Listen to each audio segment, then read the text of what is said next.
Hey, how you plan on getting inside? If we can't get through the mouth, we'll rip open a new one. You with me?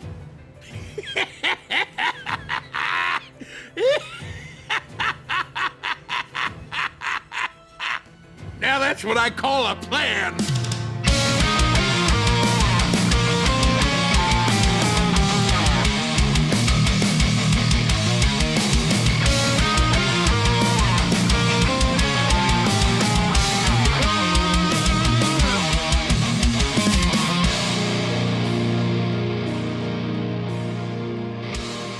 In this corner, in the no shorts on, weighing at 2,000 metric tons, Sin! Back from retirement after his calm or whatever, right? Back from retire. Spent 10 years away during the calm. Sin's just out there training in like a wooden lodge like Rocky. Like the summoners are like Ivan Dragunov. They have like all the like nodes hooked up to him, and they're like, "I'm gonna get him this time." I can just kind of picture Jekt just like being in the freezer, punching punching the meat. Punching the meat. Yeah, no, doing for a sure. check shot on like a fucking turkey. Broska's standing there, just like, "You're never gonna make it, Jekt. You don't got what it takes." He for sure has the South Philly vibe about him, without a doubt. Jekt is the most South Philly character. He's like the most like Delco or South Philly character in Final Fantasy. Eating a shoe puff roll. Yeah, Vince DiCola is just playing as like. I mean, you guys get it. I mean, you guys are from Pennsylvania too. Like, dude, I don't get why people think Jekt's so mean. He seems pretty much like a typical dad to me. I've met my friend's dad plenty of times. Seems all right. Hey, he's a pretty nice dude overall. He works for the electric union. He just stopped there, and now he's summoning. It's fine. Yeah, now I'm just thinking of Jekt like in like Mount Gagazet, like running up like the peaks of it with like a sled dog thing on his thing with like cut down trees or whatever. Like he's just pulling it up as like Vince DiCola is just playing. The steps at Jose would be pretty good. Yeah, for sure. Oh yeah, but yeah, he's going up the Museum of Art with the Rocky statue. He's like pumping his fists. That is dumb as shit. And this is the Every FNFF podcast. I'm Curtis. I'm Carl. I'm Alex. And first time returning champion.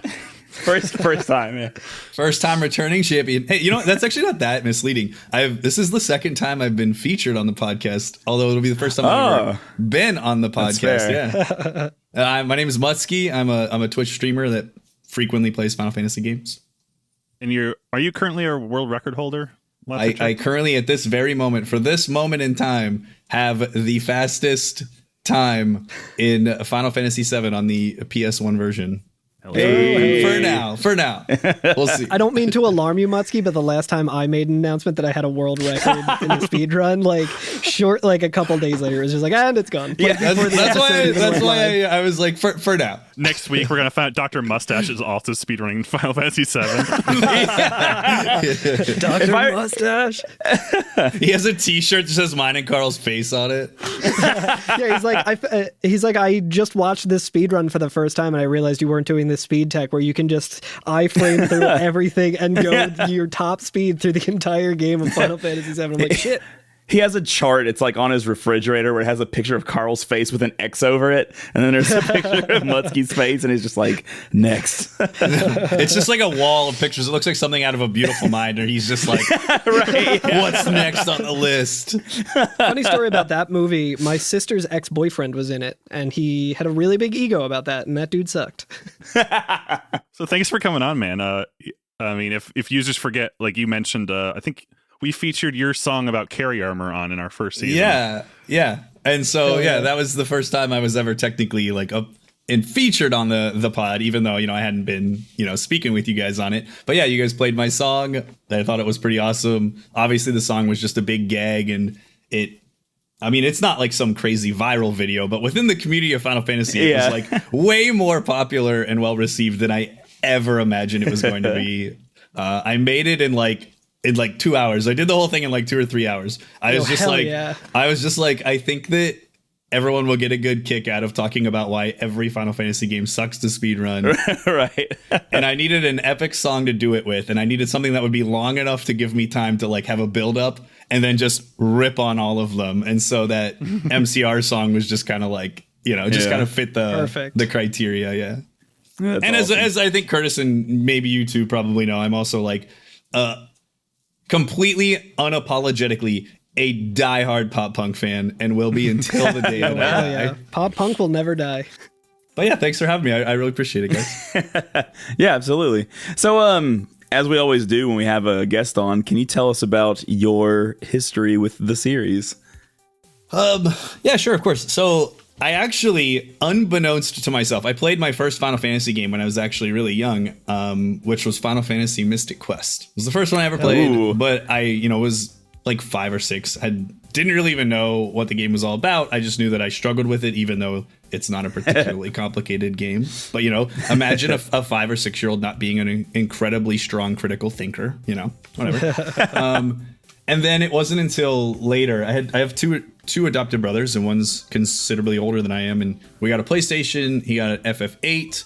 And I would just watch him play that for like hours. The best one. I would watch him play that for hours. And then eventually, after I watched him play it quite a bit, he was letting me play and stuff. And, I started playing that. And then that's when I realized that Mystic Quest was actually a Final Fantasy game and set it on there or whatever. And then I just kept playing them from there. Like I was probably in like, 4th or 5th grade. Played 8, 7, 9, as far as I know, is the first game I ever bought on its release date for any console. That's really cool. And then when I moved for my work that I currently do now, I moved somewhere where I have no friends and no family. And so I needed to kind of get back into new hobbies or find something. And I would typically replay 7, 8, and 9, like probably twice a year, casually. And that's kind of when I found the speedrunning scene. There wasn't really anything going on with the FF9 speedrun. There was only a couple of people that had run it. There was not really a lot of information on it, but it gave me an opportunity to like delve into the game, and I kind of made my own sort of route notes, did a lot of the stuff by myself. It was a really long process. And then the game started getting popularity. My channel started kind of growing quite a bit. And then, I just started doing speedruns of, all of the games that I had played, and, then got to do a couple of marathon events. And then I've just kind of been, been in the Final Fantasy speedrunning scene since like 2013 now. So quite a while. Yeah. That's awesome, yeah. Hell yeah, that's If I super remember cool. right, I think FF9 at AGDQ was the first time I saw you do anything. I think that was I don't think you're alone on that. Like, I think that was like it wasn't my first marathon run, but it was the first like obviously the first Games Done Quick event I had been a part of. And obviously the audience for that is very, very wide. So that certainly kind of, got some other things kind of steamrolling from there. I work night shifts usually, so I had like a 12-hour night shift that day.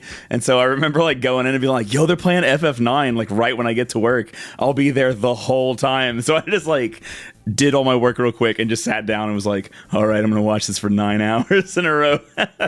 Yeah, and like even like size of the event aside, I think that is still my favorite event run that I've done. And I've done probably like 10 or so at this point. That's definitely my favorite one. That's awesome. Yeah, that's a good one. Yeah. Yeah. So this week in Final Fantasy X, we're going for it, lads. We're doing it.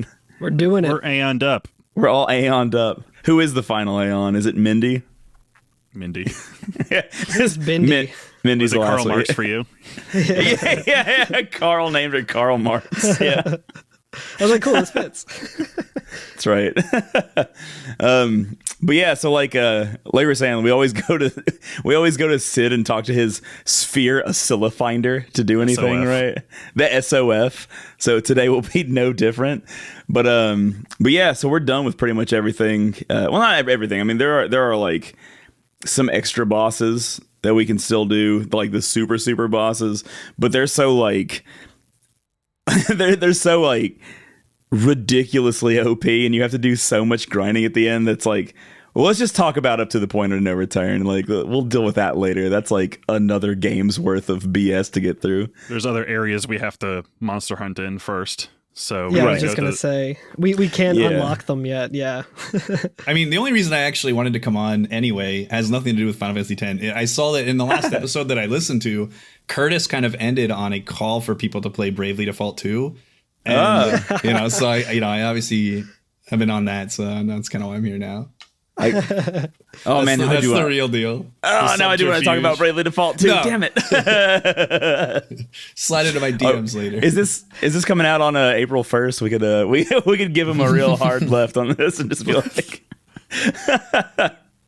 That's the one where all the characters have guns and are way more skimpy than Bravely Default, right? oh, because X2.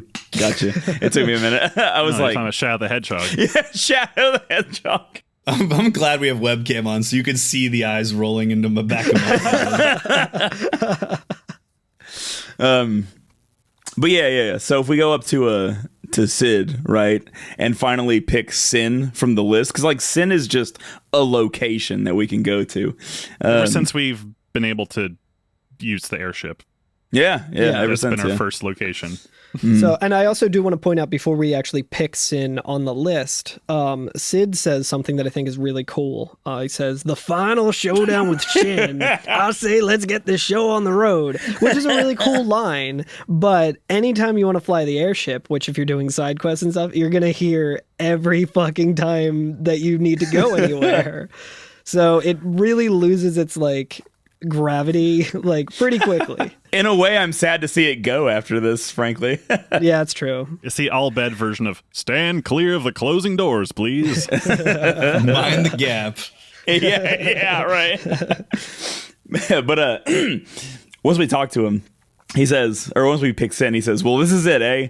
And Titus is like, "You Yevon is hiding somewhere inside Sin, and we're gonna find him." And Sid's like, "Oh, well, that sounds simple enough."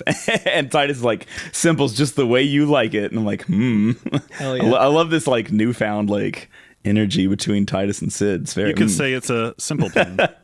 a simple plan.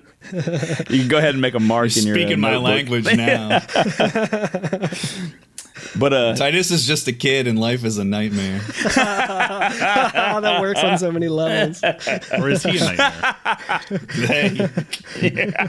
Multifaceted, you know? yeah. But like Sid and Riku and everybody, they kind of just back and forth a bunch of different, all right, let's go, I'm ready, let's do this. Like there's a lot of that goes back and forth.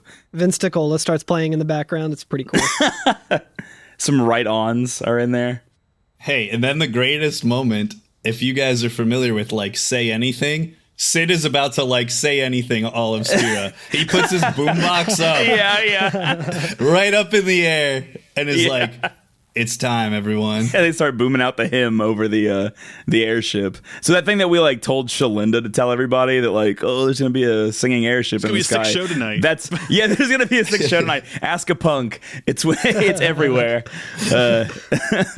But we finally start that up, right? So the hymn starts playing over the intercoms, which like the power that those intercoms must have to be heard everywhere in Spira, incredible. Yeah. Aside from just everybody in the entire, planet being able to hear the song, I think that there is like an insane amount of like uncanny talent in how synchronized all of the people singing this song are. Like they're completely in sync. There's like nobody is off beat. Everybody is all at once in unison. People further away are singing earlier so that they know up for exactly how the Have you sound seen count. Queen at the AIDS concert playing like clapping along, and there's like a wave of like the claps because they're all like, getting in different. Like there's no way all of Spirit is going to be in sync. Like They just read, how quickly their sound waves are going to carry to this one central point where Sin is to make sure they all hit at the same time. Yeah. it's going to sound like that 1000% slowed down mix because it's just going to all be a big blur of just. I just want to give a quick shout out to Shalinda, who I think is like the world's greatest of all time like show promoter, because anytime I've told anyone to like come to one of my shows, they've been like, no "Yo, sick, openers, definitely, no dude." openers. Yeah, and they're like, "How many bands in it? What time's your band going on?" Okay, cool, yeah, I'll be there. Oh, can I get on the guest list? And then they like don't show up, and then like, or you get a text the next day and it's like, "Yo, sorry I missed your set, but hope you did well, dude." It's like, cool, thanks. I've sent out a couple of those in my life. I'm ashamed. Oh no, Hang my I head. absolutely, I'm the number one offender. It's part of it. Part of going to shows is not going to them. Yeah, the best part about going to shows is not going to them.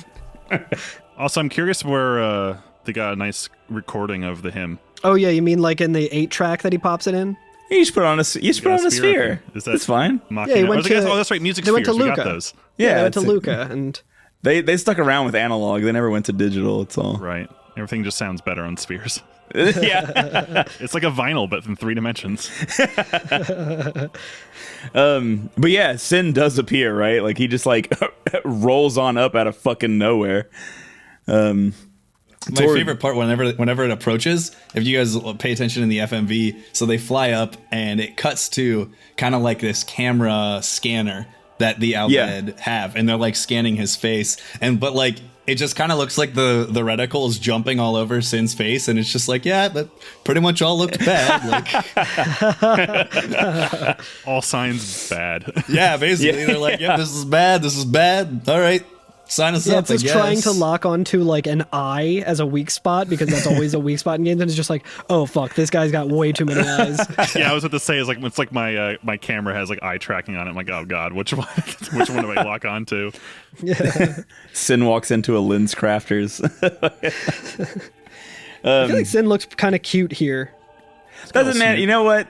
Sin uncovered is much more adorable than he is like Yeah, like when tell we me couldn't if see you- all of him. Unless you have trypophobia. Yeah. True, that's probably true. But yeah, like if there was a little plush of him, like I would like to have that. That'd be cute, especially if it was like something that Lulu could use as a weapon, is just like a little plush Sin. Like that should be fuck the Onion Knight. I like the little feathers on its wings. It's kind of cute. I just imagine like my mom getting me like as a 9-year-old or 10-year-old a plush of Sin and just being like, what the fuck is this? It's got all the little bead eyes, like the little hard ones. That's gonna drop on the merch store as soon as we figure out how to do that. Alex, did you ever finish Sin Jam? I got a really uncomfortable version of one. Like, No, I it's love really- it because it's so uncomfortable. It's I really think it has to good. be uncomfortable. He was making an emote that's like the cat jam head, but it's like mapped to Sin, and so it's like really terrible looking. It's incredible. Okay, we can punch back in now. I'm sorry. I just wanted to ask That would what be was like the thing amazing. Like if someone was like at the part where they're like all singing the hymn and Sin was just yet. jamming. Everybody posts Sin Jam. Dude, that would be amazing. That would be the greatest chat experience in all time. Don't worry, the AC is on and he's listening to his favorite tunes.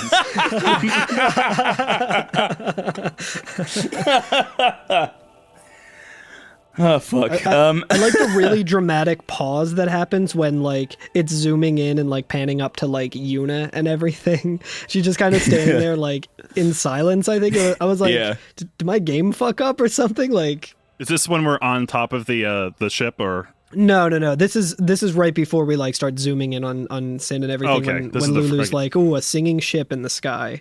gotcha. The the gravity of getting ready to beat up your boyfriend's dad, who hasn't been there. And also your dad, that he is wearing his armor. Yeah, that's right. Yeah. Oh wait, yeah. Yeah. But Your yeah, dads. I'm getting ready to beat up the soul All right, of my again, that's like such a Philly thing, all right? Yeah, you gotta beat up your girlfriend's dad and also your Dude, dad before you I'm- beat him up. who are wearing each other. I am absolutely positive, without a doubt, that all of you at some point has heard someone else threaten someone else by saying that their dad would beat up your dad. Oh, 100%. I used to say that to people all Yuna's the dad time tried. too. Well, it wasn't his dad at that point. Oh, that's true. It was someone else's dad. We're all someone's dad, right? That's how that works. We're all someone's dad. We're just a dad we haven't met yet.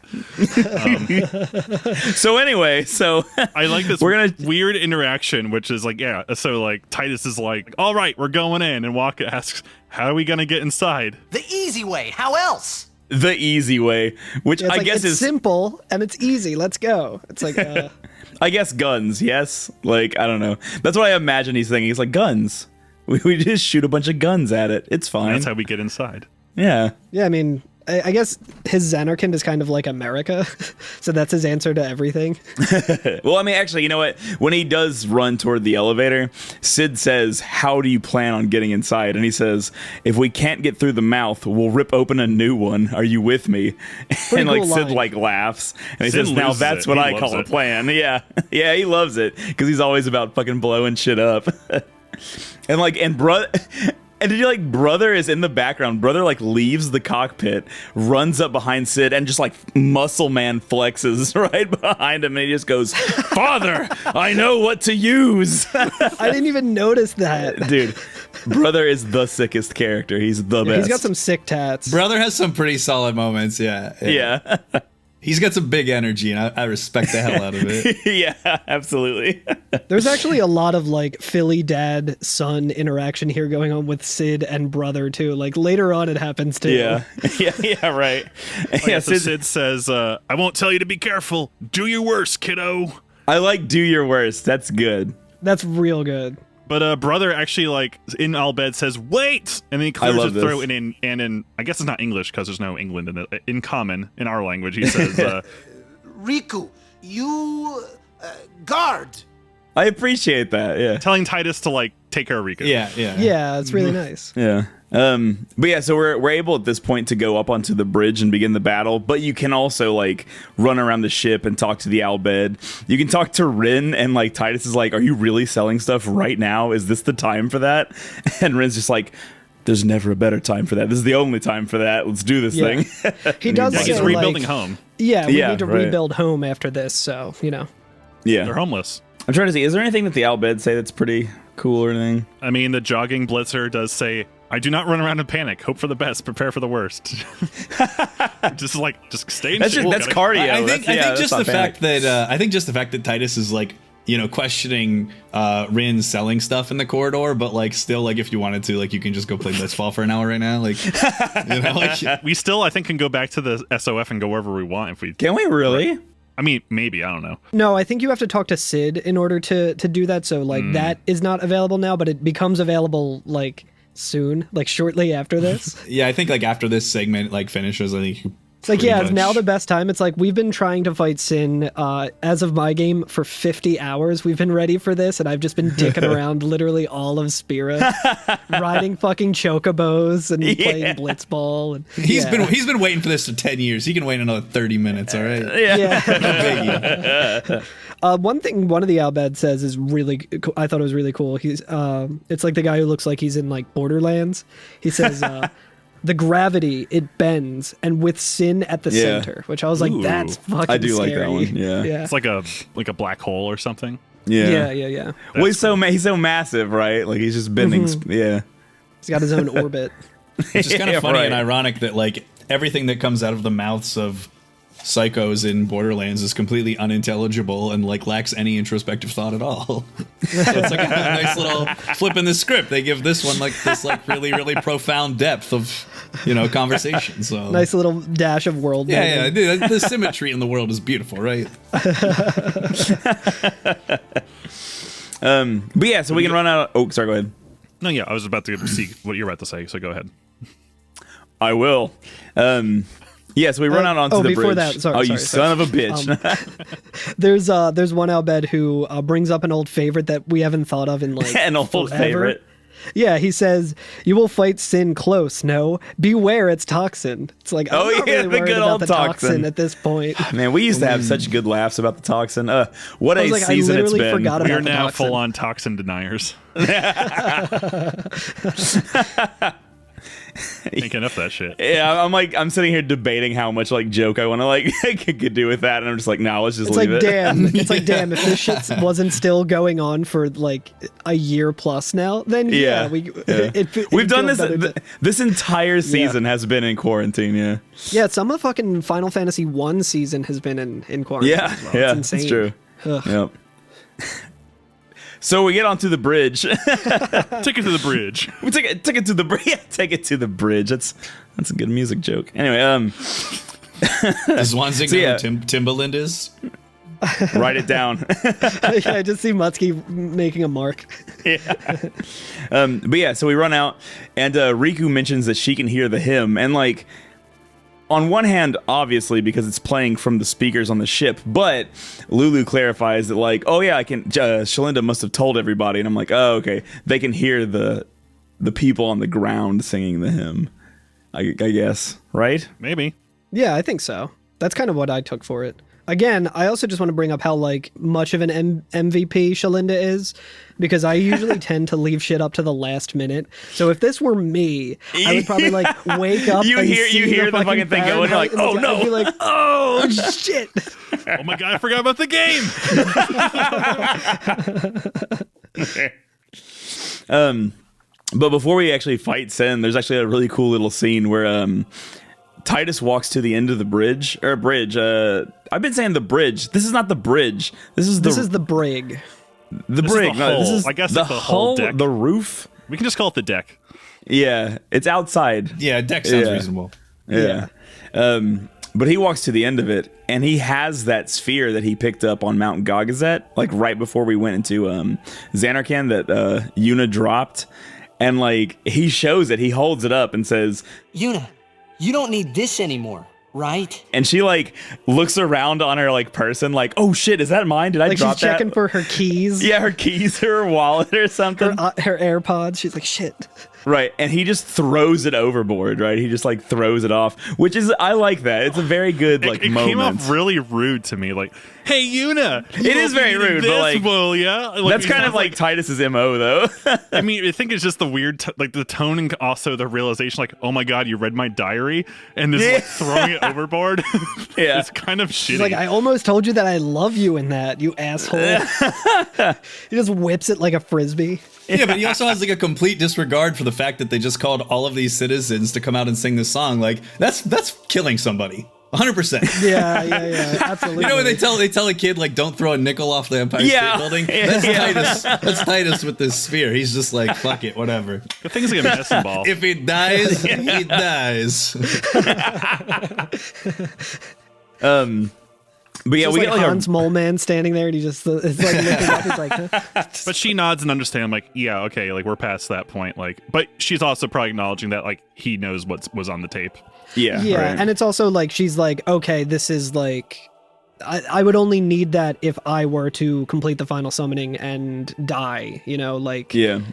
that is my Where like we're death going, note we don't to need everyone. Like, summons. I don't need to say goodbye to anyone through this sphere anymore because we're gonna survive this. So like, Right. kind of an asshole way of doing it, but a very like touching and like You the don't get to say sentiment goodbye. is really yeah. good. No goodbyes. Yeah, like No goodbyes. No more goodbyes. yeah, pretty cool. I liked it. And then the ship starts rattling. Yeah. Waka says, guys, that's not good, yeah. And we get a really nice little FMV. FMV? I never know what to call it. CGI. It's Full 3D pre-rendered. models, baby. Actually, you know what? We've discussed this before, but doesn't FMV have to have recording? Like video recording on it? Or is it Full an motion video is apparently, I call FMV because it's like pre-rendered. It's like Yeah. already been recorded by other means. But yeah, I tell it's you not- what, it's not in not between this and the next season, I will get all my terms right. But anyway, That's a guarantee. That's a guarantee. Every FNFF guarantee. We've You know- never made mistakes before. yeah, that's And right. We never will. No corrections portion. But we see Sin is like manifesting a giant orb. Like, you know, like when you cast Demi, what it looks like? It looks like he's doing a great big old Demi, just like centered on himself, right? Which I think is actually true, right? It's like 'Cause, a like, big what- purple shockwave, right? What ends up happening is pretty, like, again, like the gravity of Sin is like pulling shit in, like the Yeah, outlet can yeah. feel it and stuff. Like the gravity of this like move is pulling shit in to the point that we get a shot from fucking space and it shows like the clouds whirling around this one part on the planet. Like Yeah. Sin is gonna be doing like the fucking spirit bomb right here. Like it's Finally gonna take down Frieza. He summons this miasma of like just a giant purple thing, and then it breaks off in like 6 directions and leaves Yeah. like a trench, like oh, a through trench Earth. in the ocean too. Like it Yeah, divides ocean the fucking into seas. the mountain. Yeah, into the really earth, sick yeah. half pipe. There must be a town that got completely just And decimated. then like, on top of the water catches on fire. Then like there's like these trenches, and then there's just like this like spread of fire in every direction. Yeah. It's an insanely inexplicable, but has the massive cool factor that makes me not care. Yeah, Yeah, right. yeah. Yeah, it's You're like, fucking wait, wild. the water's on fire? That doesn't make any sense. Oh wait, Yeah. none of this shit makes sense. You also get to see like Fireflies done. You also get to see like parts of like the sky where like there are giant like circles cut out of clouds, like just It's- going Yeah, back yeah, yeah. forever. It's really it just fucking basically cool. just pushed us like a cylinder out of space in like 8 different directions. It's I have a really good insane. picture of Riku looking exactly how I felt when it happened too. Like, ooh, oh no.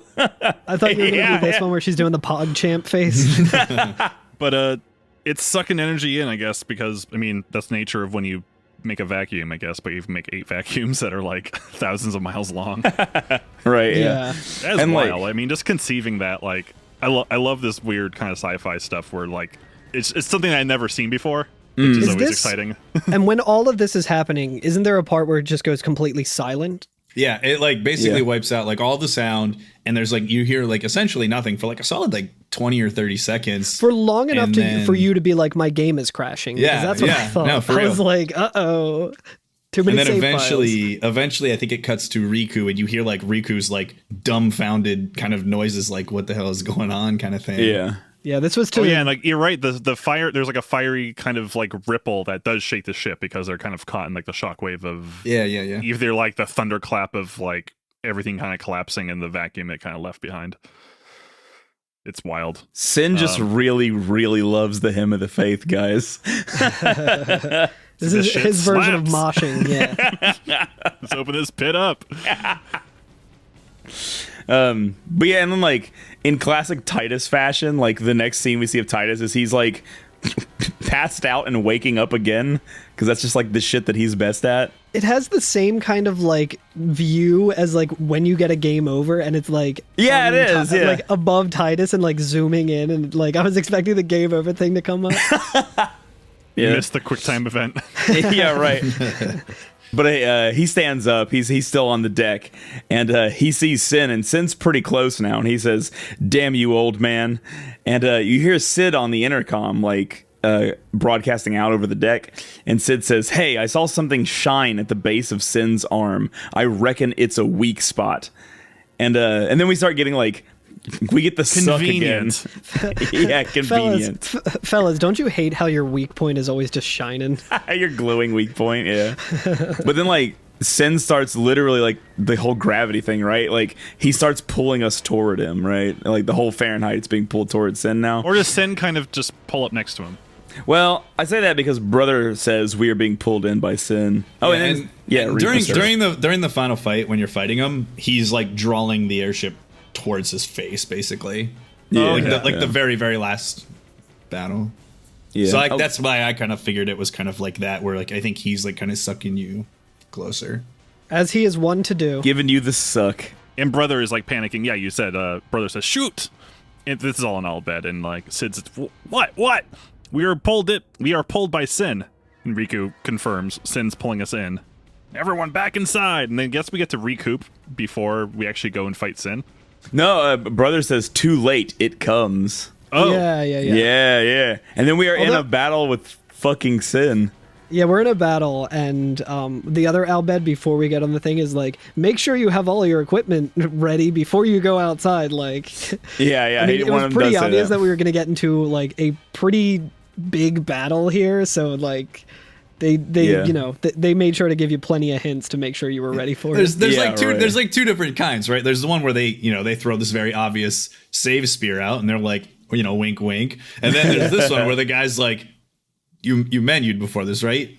Like, do you want a menu? I think You want a equipped all menu. your celestial weapons, right? Yeah, I think you want to check some stuff out. Yeah. So when we started this battle, right? So when we do all this, I'm using the save right after Xanarkand for this. So I've gone back. I don't have any of those skills. I don't have any of those weapons. So I'm like fresh out of Xanarkand, baby. Like, here we go, right? And like, Hell yeah. it's doable. You can do all this stuff that way. But like, I just want to like give a perspective on how I'm going to be looking at it when we're playing it. Yeah, I should also say how I'm looking at it, to where there are like monsters in the spoiler. We're getting to an area next, and there's things there that we need to get other stuff later on that we're going to be talking about. So I was like, well, I don't want to do this part twice necessarily, so I'm just going to go forward with this and maybe go back later and do this fight, like if I feel like these fights are necessary, like because I do have another save before I did that. I haven't fully started power leveling yet, and I'm using my characters that I barely did any leveling with, so Yeah. But I mean, this fight didn't really seem like it's not that bad. interesting, So and it's not that difficult. So in this case, we're fighting Sin from the Fahrenheit deck, right? And Sin is like slightly above us and a little ways away from us when the battle begins, right? So We're like kind of doing the every thing where we are far away from it. So again, initially Lulu with magic, Waka with blitzball, ranged attacks work, right? Mm-hmm. Yeah, and we do have the every thing where like we can hit sit up and be like close in or back off or whatever, depending on what we want to do. I really wish you could cast haste on Sid, because I'm just like, my characters are so fast. I'm like waiting forever for fucking Sid to get it come around. Defend. Yeah. All right, Well, like, now we can do some stuff. So the punishment in this battle, right? Like, so the whole motion, I was called motion physics, but the gimmick of this battle with moving in and out, the punishment for doing it wrong is getting a Gravija, right? Which is like highly damaging. It's 3/4 of your damage, but it's not, or 3/4 of your HP, but it's non-lethal. So like, Yeah. I don't know. I've got It's a demi attack, right? It's a demi attack. So I just tanked the Gravija each time. I was just like, well, it's 3/4. It's fine. Like, I have Riku on the party. I'll use an Albed potion. It's fine. I have a fast party, and like at this point, like I'm using Riku, Kamari, and Lulu because I haven't really done too much like leveling with them. And like anytime I got hit with that, or like another gravity attack or whatever, like, or even just like his main attack, like his like wing that comes up and kind of hits you. Yeah, it didn't do like it didn't like knock me out, and I was going so fast with everyone else that I was just like, I have Kimari who has alchemy on one of his weapons that allows to like gives you twice it's like 2 times your medicine that you use. So I was and I have use with him, so I was just using an Albed potion and getting 2,000 back for everyone. And then if I needed a little extra, I would just have Riku use it as well. And I was just like trying to like steal as much as I could. You might be able to steal here, but I wasn't able to. Okay. Like, I will say, like, this is a multi-phase battle, so it kind of does make sense that the first few wouldn't be that bad to deal with, and it can like rank up as we go. But like, this one, not too terrible. You can play the backing off game if you want to, or you can just not do it and just roll over him, really. But he does have a like a glowing weak point, like we were saying, right, that we're aiming at. It's very Zelda. He's very Zelda, and he like charges it up, and once it's charged, he hits you with Gravija, right? But you can back off after the charge, and it'll miss, and you're fine. A little technical note: if you pay attention, you actually notice that they only rendered like the left side of Sin, so you actually don't see that he has a right arm or anything. Oh, you're right. Oh yeah, I never noticed that. It's kind of funny. Yeah, there's just no right wing or right arm over there. That's cool. We should all be so lucky. That will be relevant later. So once we beat him, Sid says, Here goes! Everyone, hold on to something! and we get another FMV that shows the Brutal. Oh, dude, it's awesome. So the cannons. Actually, you remember Operation Mihen cannon? Yes, it's the Project Mihen cannon.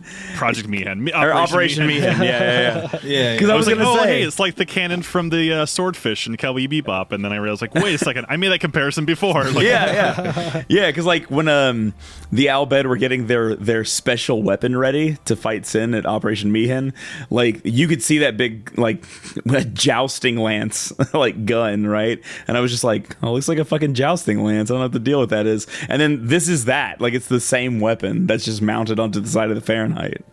It's a cool little throwback. That's really pretty cool. sweet FMV though. Either way, like, you know, you kind of see like it kind of has like this like electric vibe to it, and then they just blast this, I don't know, electric laser beam at Sid, and then they're just like, See ya. You know. Yeah. Thank God for the glowing weak spot, eh? Yeah. This is way more gruesome than I expected because it's just like you just seen a giant blue splash just it gored like Sin's wing that we were attacking like right off of its shoulder. Blows it all the way off. I think they kind of like soften the gore of it. They've like every time you see the wound, it's just like glowing blue. But just like real it's life. pretty grisly though. And like Titus does like a fist pump. He's like, "Yeah, got it." And then we go to the other side, right? Yeah. Sid's like, Did we get to recoup or is it just start? I think you just start. You just go at him. Yeah, I think that's kind of why you were saying that it wasn't like super threatening. Is that I think that you kind of immediately segue from one into the next, and I don't think they want to like screw you over with, this ridiculously hard fight followed by another, particularly difficult fight. Because I mean, you can get wiped by it, right? Like he has a physical attack when you're that's like it hits all three of your party members. Like it is possible to get killed by it, but they do it in such a way that you can kind of prepare for any multi-target attack that you're going to have to brace. And like you said, like the Gravage is obviously non-lethal, so with the items that you guys have mentioned using, it's pretty typically not particularly they were dangerous. like, we've already done the one-shot bosses to you guys too many times. We'll ease off for this one. We've already done Unalesco where thematically. Nothing makes sense at all. Yeah, we already did Seymour Flux, which was our first fuck you. So I couldn't tell. As far as I could tell, this is the same fight, just on the other side, right? It's the other side of the ship too. Yeah, it's a little closer to the main Sid body says, of it. "All right, everyone look sharp. Time to hit the other side." And then Riku says, "Easy for you to say." And then it just changes camera angle, and now we're on the other side of Sin. But I couldn't tell while I was fighting it that there was any like different mechanics or anything. Yeah, on this one, I was like, okay, I already tried to do this like straight up, and basically the only thing that it cost me was like time. So I'm just going to bring out Waka for this, who like, I don't think I can do break damage limit with him, but anytime I hit with him, it does 9999. So I was like, all right, I'll just use him because whatever. I'm not gaining anything by trying this on like a harder mode. And then he also has scope on, so it says like, like it'll cast Gravaja and 65,000 HP. Right, yeah. So just as interesting as last time. Exactly as interesting, even. But yeah, once we beat that side, they shoot another laser bolt and blow the other wing clean off. Just completely destroy it. And like Sin can still fly, so like that's a little cheap. So after that happens, Brother says, "It is over." And Sid's like, "What? We've only begun." And he says, Brother says, "But the main gun, it's broken." And they're all like super surprised by that. Like Sid's like taken aback. He's like, "That cannot be." And then we get a lot of experience. A lot of experience. And a level 3 key sphere. I love those. Love that. Yeah, so I love the level key 3 sphere. Them's words. I'm looking at just like the way that this battle works, and I think it's like the closer you are to him, like the less amount of times it'll take an attack before it counterattacks. I think it's like it'll do like 5, and if you're further away, it'll do like 7 or something like that. Okay. Well, there you have it, folks. But so realizing that the gun is broken, Sid orders everybody back inside, and Titus says, "No, we're going for it." He says, "Every blitzer knows when you got the ball, you got to score." And then we get another what we call it, relationship mechanics scene. We would call it like we call it the affection minigame, like based on how much affection you develop with each person. Yeah, and it's kind of funny. Yeah, like it determines which character. Which character jumps off first. So I was gonna ask you guys if you could recall. Do you know who led the crew with your group? I do. Who's your person? I am proud to announce, I had no idea that was an affection thing. I'm proud to announce that it was Lulu for me. What about you, Alex? I got Oren. Really? That's also really good. He's my main player. I got Lulu as well, and I think that Lulu's the easiest one to get. Is that right? Like, still the best one to get, though. That's fine, man. I think Lulu's quote sounds the most affectionate out of all of them as well. Or where she says, "A day with you is never dull." And then, so like, here's the thing. Titus has not alliterated what exactly our plan is. right? Like we don't exactly know what we're going to be doing when we're going in. And so like he's just like we got to score, we got to do blitzball metaphor. And then Lulu just says, "A day with you is never dull," and jumps off the fucking Fahrenheit. And I was like, Lulu, no.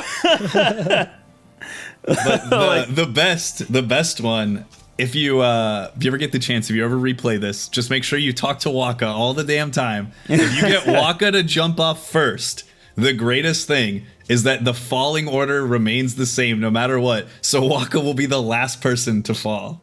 So really? Yeah, because like it just basically plays like a fixed cutscene when you get to the base. All right, so regardless of the order, the last person to fall down is like Waka in this really kind of goofy way. He kind of falls on his butt. So when he's the first one to jump off, he like nose dives, and then everyone just completely smokes him on the way down, I guess. And I think it's those reverse parachute pants that he's wearing. yeah, he's just kind of lagging behind, and it's just kind of funny, like whenever you like see someone play it in that order. That's really good. Yeah, he does like a nosedive, and like those, like you're saying, the reverse parachute pants, they just catch all the air. I guess so. So I wonder if they rendered this next scene of everyone landing in the way that they thought you would, like the affection would go. Because what I'm looking at, I see Titus and then Yuna, then Riku, then Kamari, Lulu, Auron, and then Waka. And I feel like after it gets to the point where it's like, oh no, Waka's racist, like everyone kind of probably wants to not talk to Waka distances as much. themselves from Waka. You block him on Facebook, or like you mute his posts so you don't have to see them, but you can't block him just yet because I actually don't know offhand if you don't talk to anybody when you don't have to, like, because that's one of the things that builds affection. They just is push by Titus by off. doing it. Yeah, I actually don't know who would be first. In the speedrun, we talk to Auron constantly because Auron hates talking, and so any option that you can get Auron basically makes every cutscene faster because Auron just doesn't give a shit and just wants to go. He's done this before. He's on his second playthrough of Final Fantasy X. He's like, fuck this shit. He doesn't even play by the rules of the far plane. He doesn't care. But yeah, the script goes, depending on who you go with Lulu, it says, "A day with you is never dull." Yuna just says, "Let's go." Auron says, "Foolhardy, but a fun plan." Riku says, "See you there." And Walker says, "Go, go, go!" I would still like to point out that like everybody has jumped off the Fahrenheit, but we have no plan of what we're getting ready to do. So me as a player, I'm just like, they're all going to their death. Like maybe like they'll jump off and we'll see like the DeLorean from Back to the Future rise up and it hits Biff Tannen in the face with the door when it opens. Shalinda looks up and she's like, I haven't seen a flying DeLorean in 30 years. Sin's actually just been hoarding this like sports almanac from the future. That's actually what the Albed primers are used to. You translate the almanac. It's so that they can bet on Blitzball. Yeah, they're gonna bet on the future Blitzball results. That's clearly what the whole game's actually about. That they can finally get the world champion. I got a screenshot, and it does look like Waka and Riku both fall in their butt, but Kamari lands like a superhero in a Marvel film. Right. Oh my god! Which we should say that He's got those thighs. We should say that what's happening is they're jumping off onto Sin. So we've like flown above Sin now. I guess that he has like no wings. He's dragon. He's not as aerodynamic as he used to be. Right. And it's not like they're just jumping on his head either. Like, as you would expect, there's a fucking city on top of his dome. Right. And so, and whenever you realize that, you're like, oh, okay, this makes so much sense now. There's a city on his head. It's like a resort. Where we need to go. Yeah, exactly. But it's like a vacation spot. Once we jump on top of him, like we see one of those, so like that glowing spot that was on the side of him, like when it's far away it's kind of hard to see what it is, but it's very like gross. I don't like it. It bothers me in some ways. Like, it's kind of like it looks like a fried succulent onion. Yeah, it's a bloomin' onion from Outback Yeah. Steakhouse, yeah. And then it comes complete with boom boom sauce that comes just bursting out of the like a little pimple just in front of it. You think you can eat a whole one, but You never can. It's so delicious you want to. But it's little boom boom sauce fucking zit puss turns into another one of those enemies that we fought outside of Kilika Temple. You remember that? The Sin spawn? Gooey? Yeah, I think it was called GUI. It's called GUI, I it's believe. called Gano or Gane. They're talking about the one with Okay. the bloomin' onion. Yeah. Bloomin' onion. Yeah. It's Sin Spawn Gano, like GENAUX or something like that. Oh, yeah. Gooey's the one with the Gooey's the one that's kind of like some kind of like crab like thing that's kind of tall. It's when you get to Oh, control yeah. Seymour. That one. Okay. Yeah. Okay. Gano is the one with like the carapace, we'll say. Yeah. Right. So where we are on Sin, are we? I can see the city behind the Behind the area. spot. More Are we on the front of the head or kind of on like the base of its neck, like where you would scratch a cat or grab a cat by the scruff or whatever? I thought we were on the base of the neck. I don't know though. Yeah, that's what I That thought makes- too. I'm that thinking makes the sense. back. Yeah, kind of like I guess it makes sense. Yeah. That's where you can pick Sin up by when you have to take him outside. In the fight with the carapist Sin, and you can mess with it if you want, because it's kind of annoying with various attacks that he does. You can actually target the core without actually ever doing anything to the carapist enemy. Really? Yeah, You don't even have to fight him. Yeah, because he does create one of those, the Carapace Sin spawns, Yeah. right? And like, so you have to contend with both of them at once. Is kind of the challenge. Oh yeah, it's I like when guess. we were last time we were in Bevel, where we have to fight things like in different planes. Like, Yeah. if we have magic or like a long distance attack, we could just fight the Sin. right. Yeah, the thing Right. about the Sin Spawn Genesis or whatever, it absorbs magical attacks against Sin. So if you try using just like fire or whatever on Sin itself, it'll just take that Yeah. hit for him, I think, Right. right? So it said absorb, so I didn't even really try I- that. I was just I- like, oh, I'm just gonna kick the shit out. It's only got 20,000 HP. I'm just gonna kick its ass. Yeah, right. Yeah, it's not too bad. You can take it down pretty quick. It also takes double damage from fire. Yeah, yeah. So pretty easy to take down. It does go into its shell at a certain point, which makes it a little harder to deal with. But I think you can armor break it if I'm. I not think mistaken. you're right. I think I did do that. Yeah. But once you take care of No, the, it's immune to armor break. I tried that. oh, is it okay? Yeah. Well then, I don't know what I'm saying then. But still easy. Well, let's look it up online. I did try armor break; it did not go well. Yeah. You might be able to use like piercing weapons, but armor break itself doesn't work. It's interesting, actually. Yeah, I've been using a lot of armor break for like certain monsters that you have to capture where I'm like, okay, this thing is not taking any damage. I actually taught armor break to Waka so that I could use it on the one eye and then just Okay. like Yeah, Right. just use it on the one eye and then summon the Magus sisters and just have them attack and take the thing down in like one turn. Right. Yeah. But so I looked it up. So when he retreats back into his shell at 50% HP, it'll remain there and start casting Cura on itself for a little while, and eventually it'll come back out of its shell using a move called Sigh that hits all the party members at once. Oh, and I think that inflicts darkness on us. Yeah, that's right. Yeah.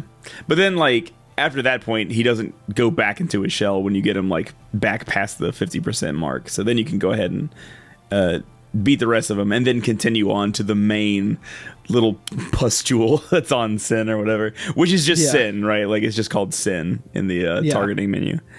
And it's called Core in the wiki. Oh, is it really? Yeah, it's called the core. Oh, it's just called Sin. I wonder what it's called in Record Keeper. Hardcore parkour, you know? But yeah, so the core, I guess he uses a move, if you want to put it that way, called Gathering Energy. And so like it reminds me of like the FF8 fucking like Tiamat, or was it Bahamut boss, where he just like counts down, right? It's team. Yeah. Yeah. So like he's kind of like every other turn or so he gathers energy getting ready for this move, which I actually didn't see, so I'm gonna look it up right now. I mean, you guys have mentioned multiple things where I'm like, I can't remember the last time I've actually played this game and seen any of these attacks. Yeah. Yeah, Like, The there's thing just is, so like- much. There's just so much that you just like kind of neglect and like don't really ever get to experience, I guess, from like the Yeah. speed run. Like you guys both speed run games, right? Like you guys know, like there's just Yeah. like things that kind of get lost in that experience a little bit sometimes. Right. And so, things like that would be a multi-turn type of combat Yeah, is just yeah. something that gets kind of, removed from the picture. So Right. Yeah, even with like trying to take off my gloves a little bit for this fight and like, or like, I don't know, I guess putting on my gloves so that like it's not too Yeah. easy. I was like, this doesn't really even seem worth it to like, I'm not going to just let him do the attack to me because that is going to take too long and I'm impatient. So what it is, by the way, is he just has free access to start using Gravija at this point. Yeah. So Which, that's what that ends up being. Yeah. Yeah. It's interesting because it's like, this is the big battle that we've been, I mean, obviously there's going to be more after this, but like, Well, yeah, okay, yeah. the big battle that we've kind of been waiting for, and it's like easier than Unalesca and easier than Seymour Flux. Sure. I think the challenging one is coming up. Yeah. But yeah, so you do the final hit on the core, and I like the death animation for it. It like wilts. It's kind of like a blooming onion, right? Like it's like a plant, but like just wilting away. It turns black and like crumbles. It's pretty neat. Yeah. But I would say before we continue any further, would we like to take a break? I think that's a good place to do it. Since we couldn't armor break on the last boss, we'll take a mental break. That's decent. That's a C plus at least. Alex had crickets again. All right, see you when we get back.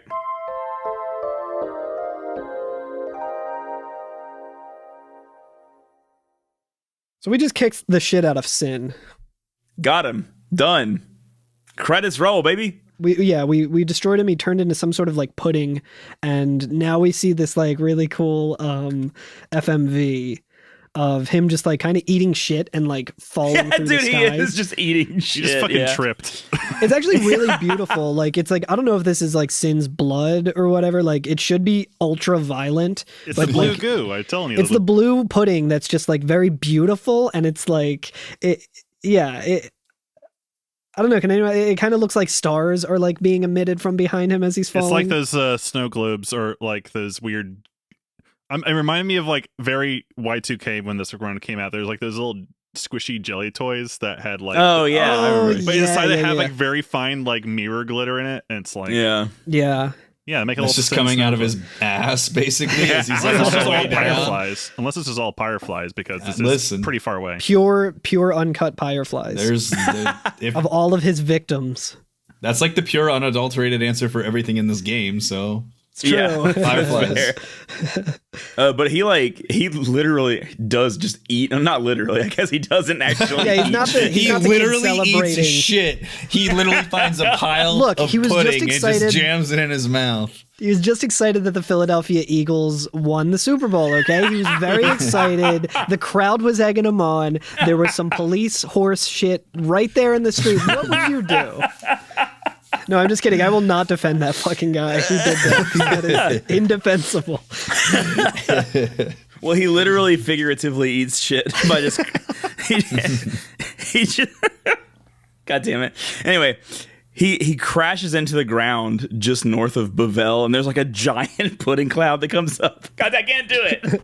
Yeah, is it north of Bavel? Because it's actually like near. It crashes like right in the grasslands, like just where the long bridge is, the high bridge. Yeah, I feel like we can assume we're south of Bavel right now from our vantage point. So okay. Yeah.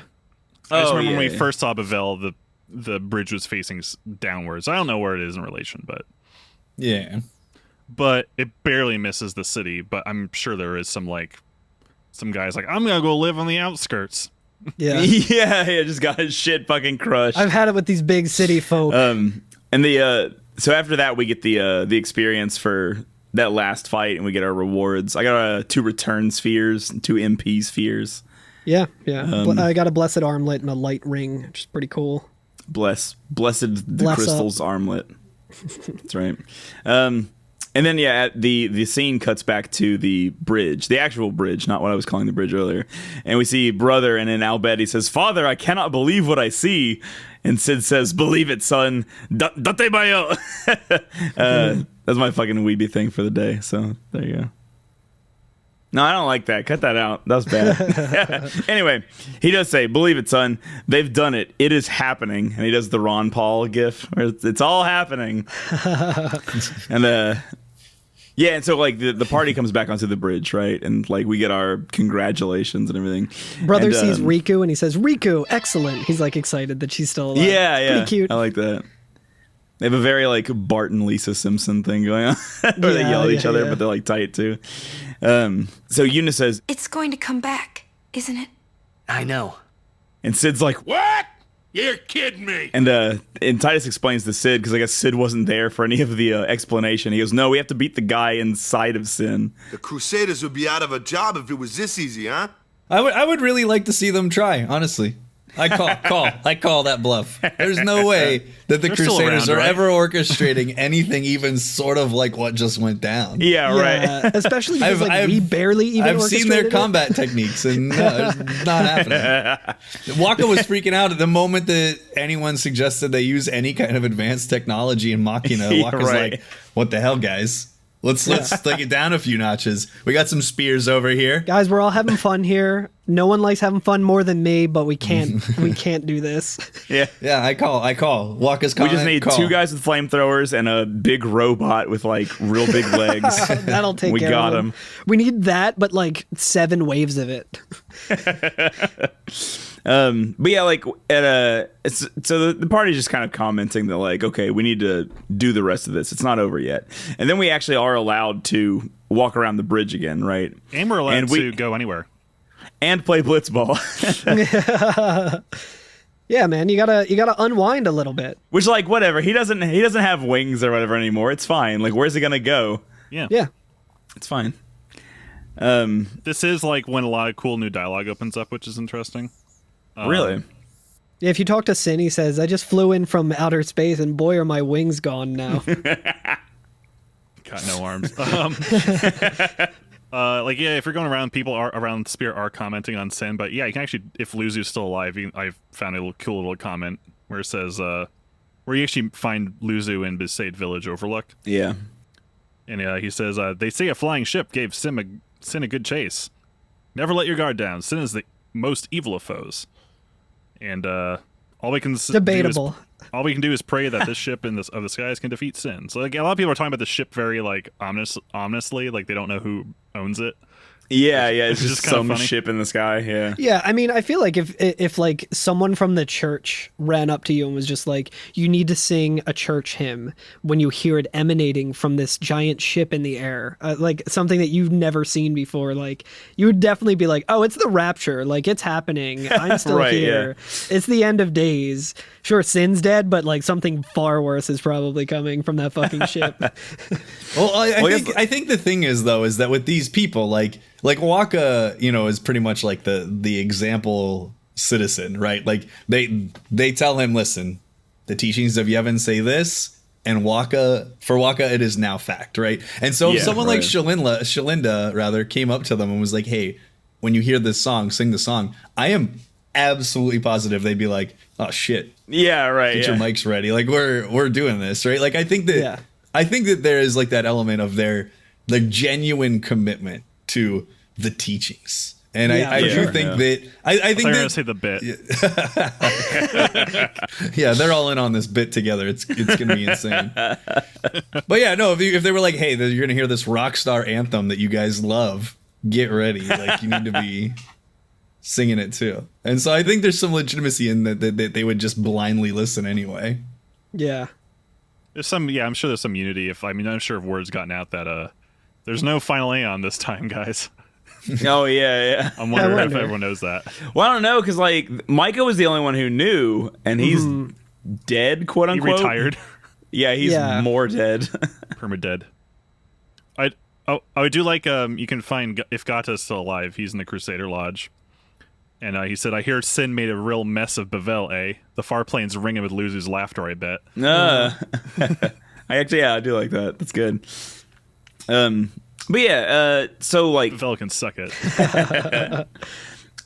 back aboard the ship, all the party members have new things to say, and I wouldn't say that any of them are like exceedingly insightful or anything, right? Yeah. I do same like with the Riku's. Albed. Riku just says, Pops Machina always seem to break when you need them most. Yeah. Pops Machina. our prices are so low, they're crazy. Pops discount Machina. Yeah, Crazy Pop's discount Machina. It breaks when you need it the most. That's the tagline. Yeah, I stole these grenades from a sentinel and it exploded in my face. I'm practically giving them away. And that's how you keep them coming back if they keep breaking, you know. Yeah, that's right. That's just good business, baby. We're there when you need us the most. I also think it's interesting that, like, of the characters' remarks, it seems like everybody is like, I think it's a little bit too early to be, you know, getting excited that we won. I think there's still more to come. And then Waka's just like, man, we must have hit that thing enough by now. Like, Waka's like, Yeah. ship it, boys. Let's go home. Let's crack It's some like, cold turns ones. out we were wrong about you, Yevon, being bad, and we killed Sid, and now everything's good forever. Everyone wins.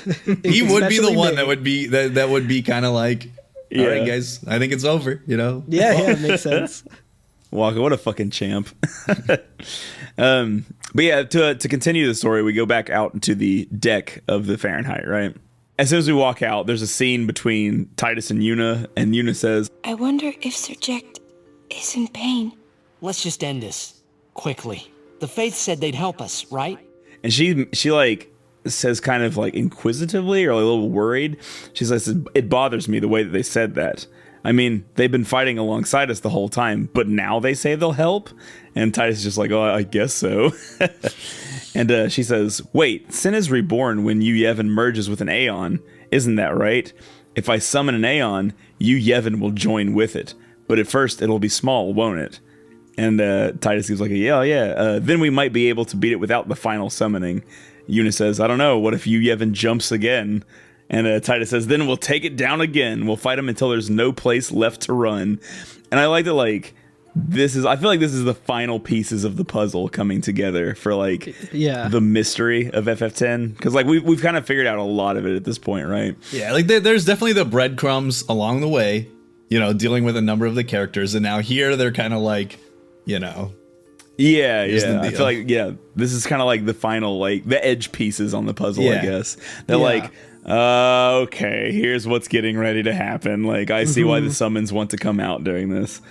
And Titus says, hey, the Faith, they're tired of this whole thing too. Let's let them rest. The Faith said, it's pointless to keep dreaming.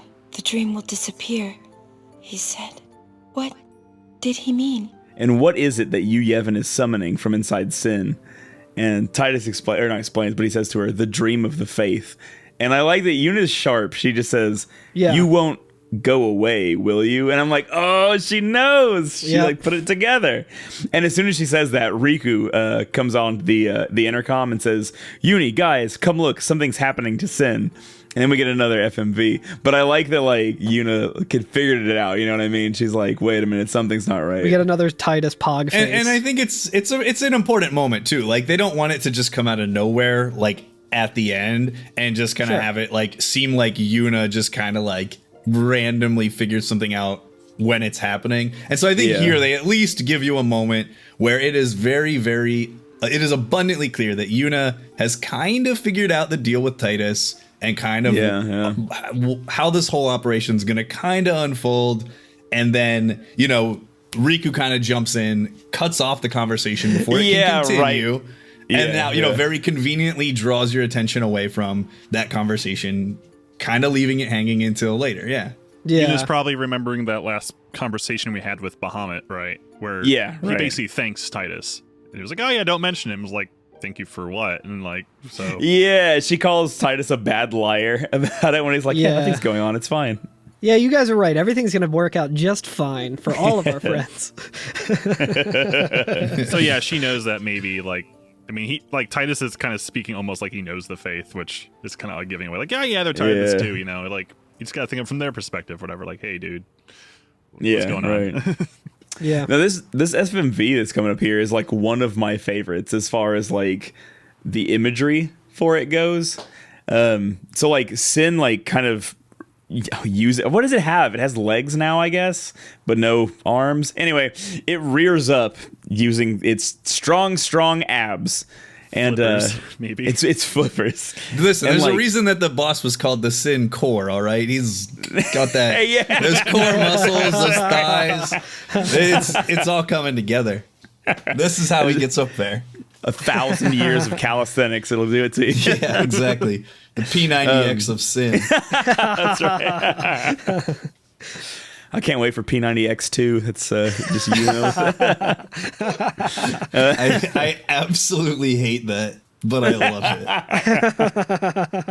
it. So like Sin rears up and like these like ethereal translucent wings like sprout out of its back, and like now it's able to fly with these like majestic glowing angel wings, right? God, this is very much, it just reminded me of Pacific Rim when the kaiju.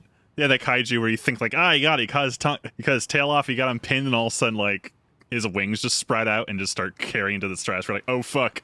Yeah. And it's such a cool imagery because it's all backlit from like the sunset, so you just see like Sin in like comparison, like the Bevel skyline is just fucking huge. I love how beautiful it is, because I feel like when you see like apocalyptic shit like this, it's usually portrayed in like very like, you know, dark and gloomy and like thunderstormy things, and this is like, it just looks like a beautiful day with like the beautiful skyline, and like you just see this horrifying creature sprouting new wings and just like propping itself directly above the city, and you just dude, it's just like it's fuck, so dude. good. It's like a biblical angel.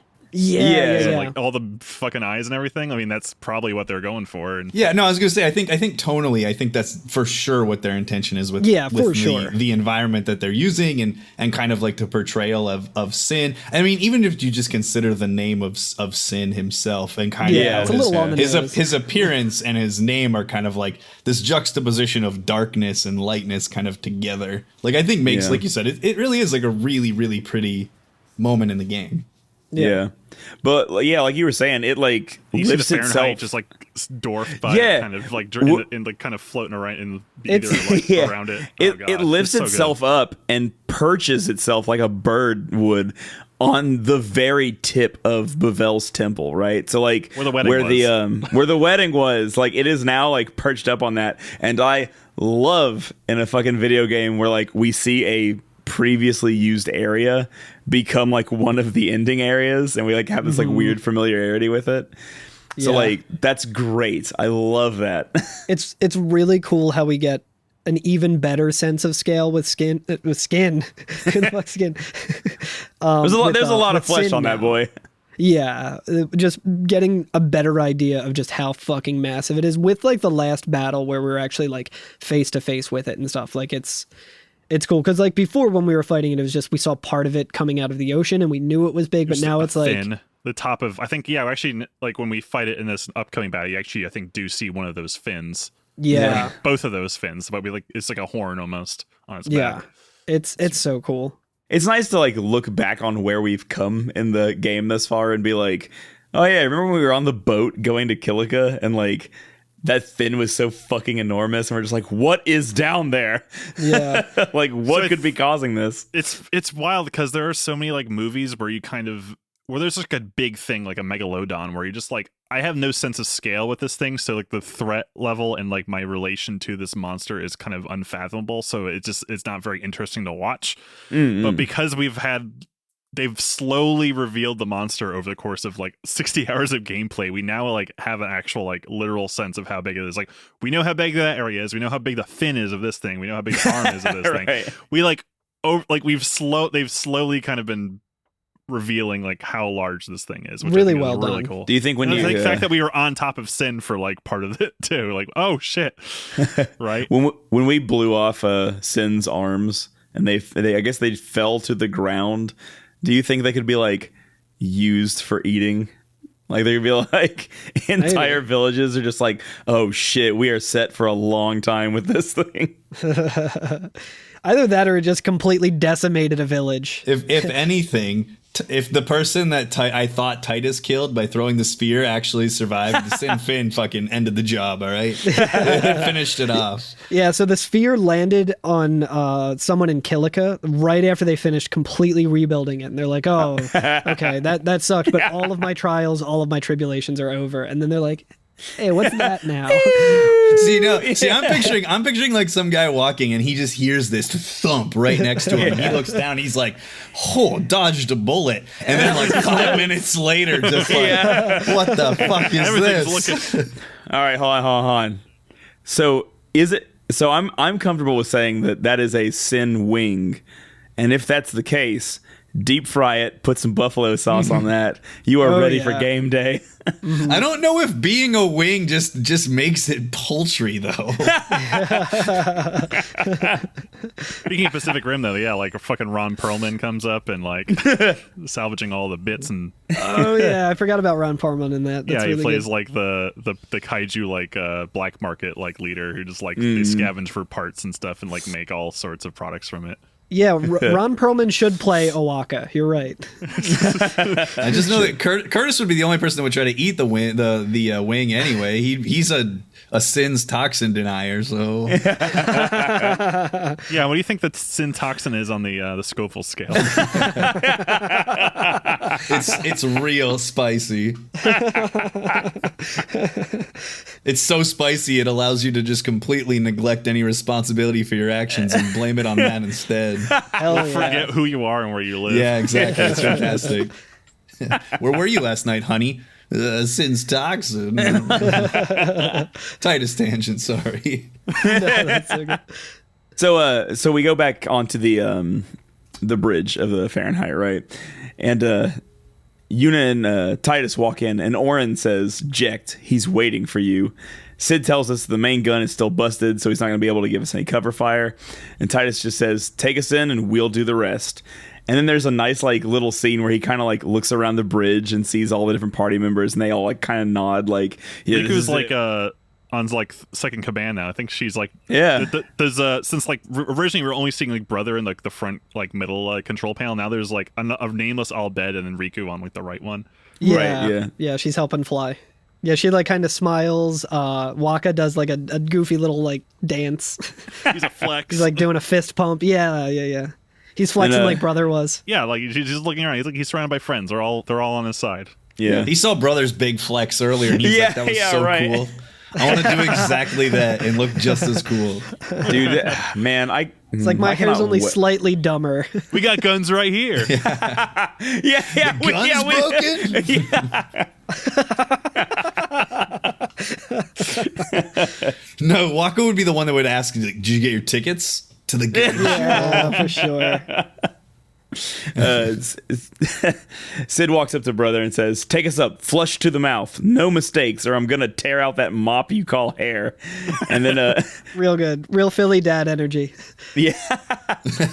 Brother tries to speak once again in like the equivalent of English, I guess, and says, Trust me take you there. No problem, yeah? I do like that he's learning English. Or Yeah, whatever. I really like it, yeah. Spearish. It comes into not play, but like when we get to FFX2, it'll be like, oh, okay. Like there's a thread that goes along with. It's kind of nice. Hell yeah. But he was collecting all the Spira primers throughout the course of the game. And he's like, hella do sad way. If anything, I think he's the one that gets fucked over the most. It's like Riku clearly had him, Sid's got him, and Brother's just left here hanging to dry. Like he's struggling. He wants to be in the club, but he's stuck in the line out front, you know? Yeah, he snuck into Sid's room and found his Spira completion sphere. Yeah, and exactly. just, like, cheated his way to get it. And then we get another of the, I think the last, right, of the affection minigame scenes here.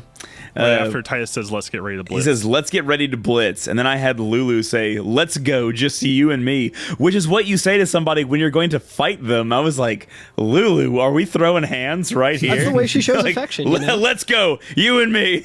Yeah. She just downs a shot. My dad would beat up your dad any day. You're like, cool, we're actually trying to beat up my dad, so can you get your dad real quick? Can you help? I do like Yuna's line, if you have her, it says, "Our father's wishes, let's make them come true." Ooh, That's very I do sweet. like that. Very good. I got Oren, so he said, "My story must end as well." I like Sad. that. Kamari just says, "You are Kamari's friend." Yeah. Oh, that's really good. Canonical. Yeah, so after that, we're in another FMV, right? The So team many. runs out onto the... It's so many, but they're all so good in this section because this is like the big fight. We run out onto the deck again, and we see Sin on its perch, and it's kind of like looking around, surveying the area, but then it sees us like walk out onto the top of the deck. My guess is that it detects Titus or whatever. Yeah, because that of- makes sense. He is Sin Spawn, as we've established. Yeah, he literally Sin Spawn. And Sin jumps off of his perch and like begins to encroach on the airship, right? He's got a big, like, kind of accordion-looking tail. I love his tail. I think it's very cute. Yeah, it's weird that Sin is like cute now. Like not weird in like the game design. It's weird that I now think Sin is cute after all of this time. There's something about his stupid, goofy face. He does look just like a plucked chicken now, though. The moment you mentioned the Sin plushie, it was game over. It's now the most kawaii. It's the most kawaii thing in the entire game. Yeah, for sure. I'm gonna find someone to make an emote for our Twitch. There's like a really cute chibi. Sin. It's like challenge mode. Can you make this thing cute, please? I just want Sin Jam. Yeah. But yeah, so we run out. Everybody takes their battle positions, and Titus says, "I'm coming for you, Dad." And we get time he's called him Dad. Yeah. Yeah, not father, not old man. I think the first time was when we see him waiting outside of the Xanarkin Dome. Yeah, I think you're right. It's funny he never called Jacked Dad. Only is when he's dressing him like person to person, like in like the third person he calls him my old man. Yeah. So it's interesting. And now I would say that this is the quote unquote challenging fight of these battles, depending on when you're doing it. Like, it makes a big difference to this fight if you've done any other side quests or you've leveled up at all or anything like that. Before we get into the fight itself, the camera angle in it is fantastic. Like, the camera is like on the deck. It's like you just drop the camera on the deck and it's just showing forward. And so, like, at first you see Sin. I mean, you see Sin the whole time, but he's like relatively far away, I guess. Like, he's several Fahrenheit's lengths away from us. Yeah, units. Yeah. And so at first we're fighting him long range, right? So, like, again, Waka, Lulu. I think Riku can throw grenades. I think it's some stuff like that. I'm not sure because I know fire gems don't work ranged, which I learned the hard way. So throwing things like for Waka and Riku doesn't work for the first phase because he's like 2 steps away instead of just the normal one. So if he's like because over the course of this battle he comes closer. When he moves once, you can start using Waka's like ball attacks and stuff. Interesting. But I think right from the get-go you can only use like magic mate, I think. Yeah, you could use like black magic with Lulu. You can summon with Yuna and use the summons abilities, but that's pretty much it. Right. And like many of the other fights that we've done against Aeons, he has an overdrive bar. And like, as soon as I saw, like, you see that in a fight, I'm just like, oh no, like, it's not gonna be good. It's coming back around. Like, in first episode was like, oh no, he gave us a suck, and now his overdrive is the suck. So I didn't see it. I didn't watch it. I was actually thinking about watching it before we go on. But what happens in it? I mean, I didn't see it, but like, it just. Oh, I'm gonna watch it. You're basically trying to take down Sin before his mouth opens all the way. Right. I don't know what happens in the end, but like, what do they call that? It's a DPS check, right? Is this battle a DPS check? Like how much damage you can output? Because you just want to output enough damage before he does his overdrive, right? Mm-hmm. Yeah. So like, that's really the challenge: is can you do the damage in time? Yeah. Can you do? I think he's got 140,000 HP. Yeah. He doesn't swallow you up. He actually like opens his mouth to charge an attack called Giga Graviton. Yeah, which will just destroy the player's party no matter what. There's no way to protect it. It's just a scripted game over. I just threw it in the Discord. I'm gonna watch it real quick. That's big ol' maw. It's actually I'm gonna be honest. Exciting. I was literally getting to say, yeah. I'm really underwhelmed. I'm not gonna lie. Like, especially after like the absolute ridiculousness that was like super moves in 7, 8, and 9. You know, like Sephiroth's final attack and like some stuff that Kuja could do. Like, I just feel like with how many scenes and wake up at a of obliterate destruction that Sid engages in, I just feel like it's kind of underwhelming comparatively to like every other time we see him blow everything away. Just give us the Kilika cutscene again. Yeah. You know what? It looks show like... show me the Blitzball floating. Yeah. It kind of looks like... oh, fuck. What was that? The Sanctuary Keeper? You're the one we fought when we were coming down the mountain in Gagazet. Yeah, and it does that's little Synchrome. things where That's its Synchrome. wings kind of flare up and shoots all those little lasers. It kind of looks like that. Yeah. An interesting thing about it though is in the video that we just watched of it, the very underwhelming one. Whoever like uploaded it has anima out, so like it'll bypass a summon. You can't just like sacrifice a summon to be like, oh, damage sponge. Like it's like no, if that overdrive gets full, you just lost. lose. It's implied that the ship is just toast. Makes sense. Yeah. Or like all of Spira has been destroyed. It's already done this attack once, I think is what it's implying. Like, hey, remember this thing? All those people that were questioning this ship and the singing, you proved them right. Yep.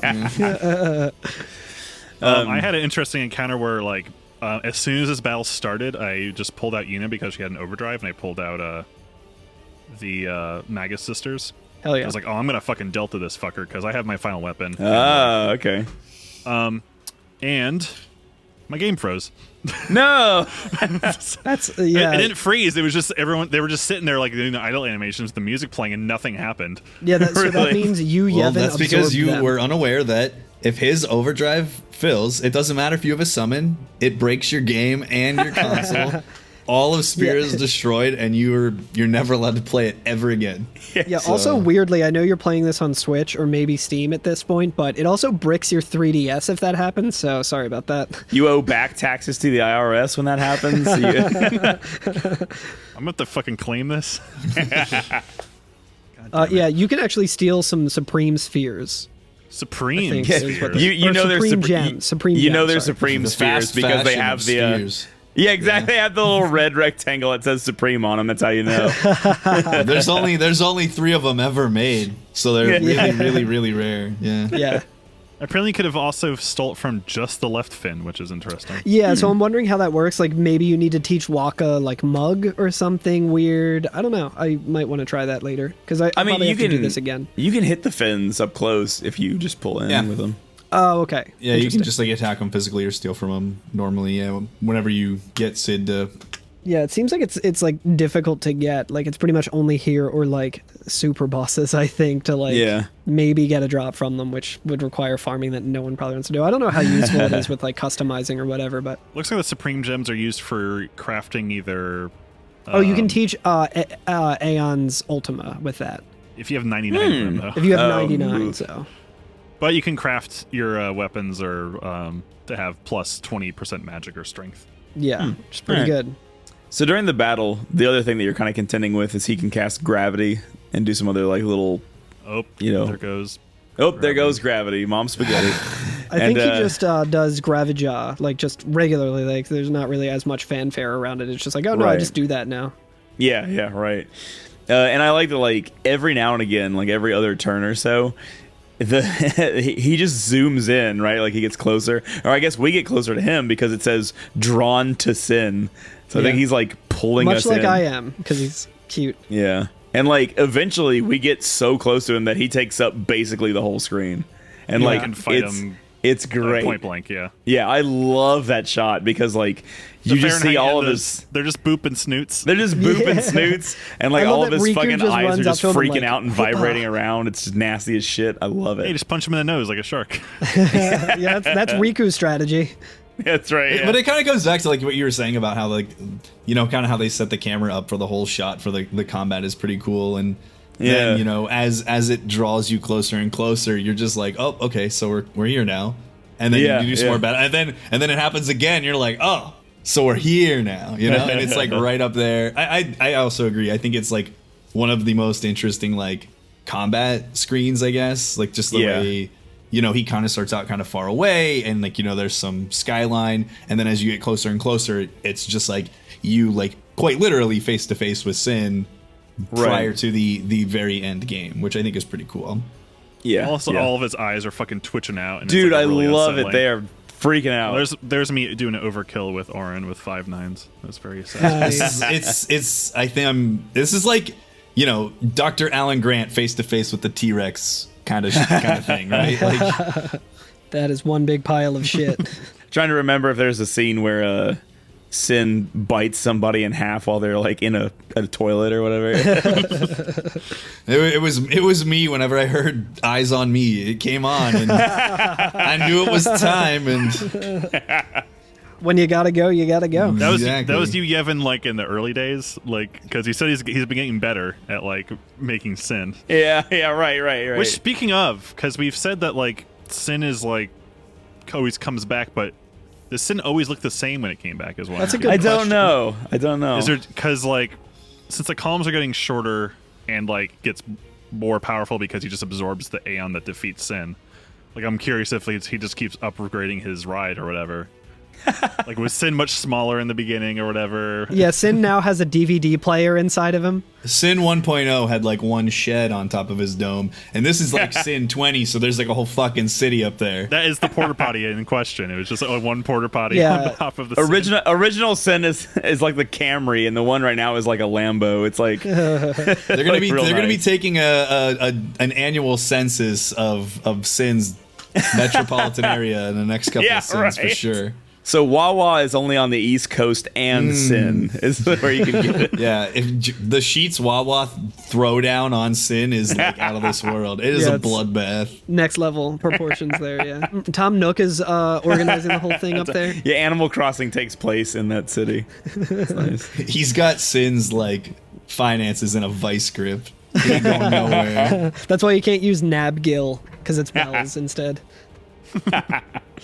But after we beat him, or after we do enough damage to end the fight, we see another FMV where like I guess just Sin is just able to open his mouth entirely and do an attack. So think- what did it matter? I suppose, but I think what happens is we beat Sin, but because he wasn't able to like concentrate this like gravity energy, it just creates a portal. Oh. There is like a port where like you do see the ball that he was about to charge, but also it just kind of turns into a wormhole because yeah. before we even fought Sin, like there was an Albed saying like space is bending around Sin, something's Yeah. going weird is happening. So when we enter Sin, it is like maybe a kind of temporal like quantum space. Yeah, and in like This is really cool. unlike before where it was like a very like serene scene that we were viewing Sin in, the sky is just fucking gnarly now. Like there is like smoke everywhere and like weird undulations in the sky. Yeah. It's very nice. Yeah, once we pass through like I guess the threshold of like the Sin black hole now, like yeah, you're right, it's all just like it looks like we're just in the sky, but there's just fireflies everywhere. We're just like in this beautiful cloudy abyss. Black hole Sin, won't you come? Very similar to the far plane, but without the scenic waterfalls and shit. And then who the fuck should appear as a vision in the sky but fucking stay up there, Seymour himself. Seymour's eye, I guess? Like, we hear laughter, right? Seymour's fucking eye. Yeah. But fucking Sephiroth. Fucking Sephiroth, there he is. It is a blink and you'll miss it, which is funny because it is a giant eye. Yeah, but it's just cackling Seymour. And the ship, like, flies into the pupil of the eye. Like, yeah. It's wild. It's really cool. But then we get our experience, another level key 3 sphere. That's twice. Level key That's 3 twice sphere. I said that. You should just call him something else. Just call him whatever you want. It's a terrible title. Level trace ball. All right. Anyway, The 3-ball. the 3-ball. The Three 3-ball. banger, yeah, 3-ball. Yeah. This is basically the equivalent of like the Northern Crater screen now, right? Because we are now like we've landed like in like a watery kind of there's like an area in like Dark Souls, right? Or that it's very much like this where it's just kind of a smoky like shallow water area. Yeah, I yeah. don't know about Dark Souls, but it reminds me of that where it's just like I there's think just the New Londo ruins. I was going to say, is the city on Sin the New Londo ruins? Yeah.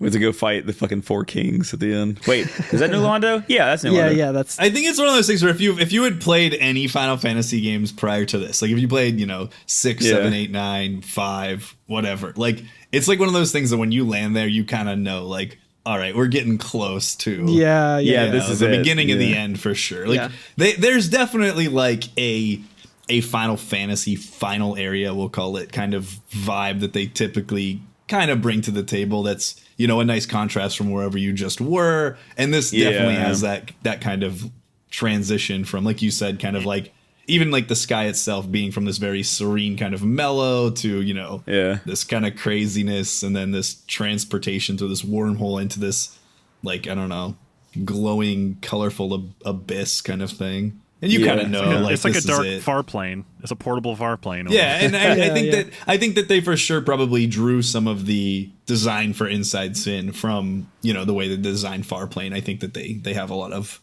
the color palettes very much the same, et cetera, et cetera. Like I you can kind of tell that they're going for that, and I think that it looks really cool. It's a weird temporal space. Yeah. I mean, that's kind of the theme, like from 7, maybe even 1, where like the final area, it always seems like it exists outside of like normal time and space. Yeah. Where we're fighting like the final thing. Like, yeah, it's always cool. Have any of you beaten 15? Yeah. I like the final area of 15 is downtown, baby. That's Sticking to the streets. Yeah. Well, that's because they threw the curveball in that one. They take you away from time and space. And then they throw you downtown. Like, they do that part first. They preface it, and you're like, oh, I think this is the end. And they're like, nah, got him. And then they just drop you off down by the bus stop, and they're like, here, now go fight this guy. Yeah. Yeah. That's good shit. You're right when you said like it does remind me of Northern Crater a lot, because literally like the top of the screen is the ship. Right, just like the Highwind was sitting on the Northern Crater, and we can go back to it. I mean, I guess you don't go back to it by interacting with it; you just use the saves point, the save sphere. But this is like your road out, right? Like from here on in, it is here to the end of the game, right? There's like no branching paths from here. We've made it to Rainbow Road. That's right. We're gonna try to do that like really difficult skip that you can do in Rainbow Road on like the 64 one, or no, it's on the Wii, Mario Kart Wii one. That like they thought only TASes could do, but somebody finally did it. Anyway, there's a YouTube video. You are the kind of person that would play the Mario Kart with motion controls, you monster. I'm using tilt controls. I'm using tilt controls. That's Curtis, 100%. I'm using tilt controls. I don't use tilt controls, but anytime I play Mario Kart 8, when we're in like the little lobby and my Mii is just standing there, I'm always spamming that because it's so funny to me. I always spam. Okay. Okay. I do like. I like the idea of like a universal insult that everybody can appreciate going forward is just like, this MF looked like he played with tilt controls. But yeah, so like as soon as like the characters kind of step out from the ship, Titus says, "Dad, where are you?" And Orin says, "We must go to him." Titus says, "Then we will. Let me take front." And Eunice says, "Good luck." And Titus says, "Follow me." And that is where we're going to end it today. Which is weird because I was playing it and everyone was way ahead of Titus. When he says follow me. Yeah, everybody's... It's all spacey-wacy up here. Like, what is forward and backward in this weird... Well, I feel like it's very on brand for Titus. Like, that's true. Like, he's been such a goof the entire game that, like, it makes sense that even in, like, the most clutch moments, he's just, like, still a fucking dweeb. Yeah, Titus says, "Let's mosey," and then Sid is behind him, and he smacks him. He's like, "You got to say something cool. Don't say let's mosey." Dumbass. But yes, we're inside Sin now. I don't have my episode guide up. What is next? Are we doing City of the Danged? City of the Danged. Okay. I love that Green Day song. So yeah, that's where we'll end it today. Next episode is going to be the City of the Damned, which is basically everything from here until the screen, like until literally a message pops up on the screen that says like, "This is the point of no return. Once you go past here, you can't go back." So it'll be everything from here till then. So this is it. We're like right at the end. We're almost there. And if you're playing along at home, we're going to do that next episode, and then 2 episodes of all the rest of the side quests, and then we'll complete the game. We'll do it. Hell so yeah. we are like right there now. And like if you're playing along for the first time and don't know what all the other side quests entails and haven't heard us kind of begrudging it the whole time, it's like another like full game, like full Final Fantasy games worth of grinding essentially and doing the same thing over and over and over again to just try and get to that. So don't worry about just beating the game first and then coming back and doing that shit. Yeah. But if you're like a Which is how huge most fan, people do it.